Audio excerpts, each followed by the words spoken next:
Yang dah gagal, jangan nak tunjuk pandai. Apa jawatan Datuk Wan Saiful Wan Jan dalam kerajaan perpaduan? Sehingga tanpa segan silu mencadangkan agar Datuk Seri Johari Abdul Ghani menggantikan jawatan Menteri Ekonomi di sandang Rafizi Ramli. Kononnya ahli Parlimen Pandan itu tidak kompeten dalam menjalankan tugas.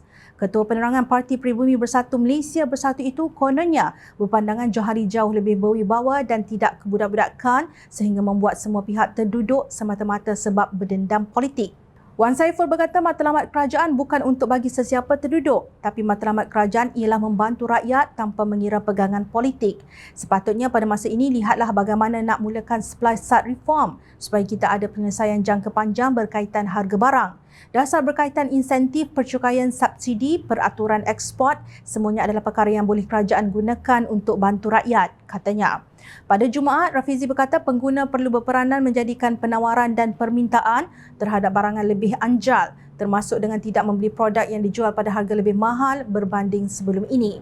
Manakala Isnin lalu, Rafizi dalam laporan media memaklumkan bahawa pemimpin Perikatan Nasional yang mempertikai kenyataannya berhubungi isu penawaran dan permintaan barangan akan terduduk dalam sebulan lagi setelah langkah itu difahami seluruh rakyat dengan rasional. Wan Saiful menambah kononnya sikap angkuh Pakatan Harapan Barisan Nasional itu yang menyebabkan mereka sentiasa tersasar sedangkan sasaran sebenar sepatutnya adalah menghasilkan idea membantu rakyat. Disebabkan angkuh sasaran PHBN masih lagi nak balas dendam jika ada orang kritik mereka. Akibatnya idea penyelesaian masalah rakyat masih belum ada. Semasa bekas Perdana Menteri Tan Sri Mahyidin Mat Yassin dan Perikatan Nasional memegang kuasa, kita prihatin menjaga kebajikan semua rakyat. Tak kira PN atau PH, semua kita bantu. Itulah beza kerajaan PN yang adil dan PHBN yang tidak kompeten, ujarnya. Baiklah, sekarang kita beralih kepada kenyataan Tuan Badan Rafizi Ramli berhubung pemimpin Perikatan Nasional yang mempertikai isu penawaran dan permintaan barangan. Menurut Menteri Ekonomi itu, usaha untuk menyuntik keanjalan dalam permintaan diperlukan sebagai satu mekanisme kawalan harga. Menurut beliau, perkara itu secara tidak langsung dapat mengembalikan kuasa pengguna. Kerajaan banyak data harga yang boleh digunakan rakyat. Kita mula dengan yang ini. Jangan takut dengan pandangan umum, insya-Allah rakyat yang rasional akan mula memahami dan ikut serta.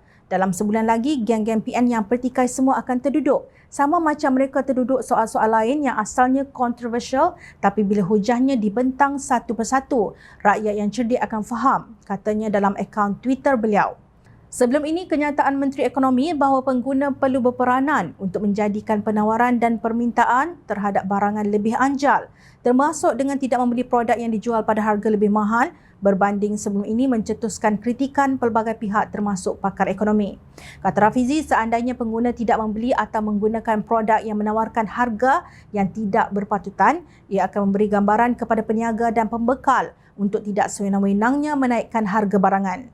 Saya tidak pernah lari dari perkara kontroversi jika itu menyelesaikan masalah. Itulah Rafizi dalam satu ciapannya apabila menjawab dakwaan sesetengah pihak bahawa dirinya lari daripada isu harga barang. Katanya kerajaan sedang mengusahakan langkah-langkah jangka sederhana dan panjang seperti memperbaiki rantaian bekalan untuk hentikan monopoli, menetapkan kawalan harga tanpa ganggu kelangsungan bekalan dan pelaburan berskala tinggi. Ekosistem tersebut yang diharap akan dibangunkan dan digerakkan oleh pengguna sendiri akan membantu menambah keanjalan di sebelah permintaan sebagai satu usaha mengawal inflasi di masa akan datang. Sekejap, ketika menjadi kerajaan selama 33 bulan, apa yang pihak Wan Saiful buat untuk membantu rakyat? Idea apa yang disarankan beliau sepanjang berada dalam kerajaan, kecuali darurat dan sekat parlimen bersidang? Setahu kami sebagai rakyat, sepanjang PN mentadbir negara, Mahyidin hanya tahu menjadi bapa perutusan khas. Wan Saiful pula hanya tahu mengeluarkan kenyataan dangkal, mengipas Mahyidin dan Bersatu sahaja. Paling terbaik membantu rakyat, membenarkan pengeluaran KWSP, bukan duit kerajaan, rakyat keluarkan duit mereka sendiri. Kenapa rakyat tidak dibantu ketika itu dan kenapa tiada idea bernas yang dicetuskan Menteri Cap Ayam untuk kenaikan harga barang? Apabila jadi pembangkang, sibuk pula dia mencadangkan itu ini termasuk mempertikaikan kerja orang. Kenaikan harga barang yang menggila ini berlaku di kala kalian menjadi kerajaan dan ketika dalam kerajaan. Rafizi dan pasukan sedang cuba mengatasi masalah yang kalian ciptakan kerana selama ini kalian tidak buat kerja, sibuk berpolitik, goyang kaki, susun strategi PRU dan sakau duit. Kita yang dah terbukti gagal, jangan pula nak tunjuk pandai. Ingat, rakyat sentiasa memerhati.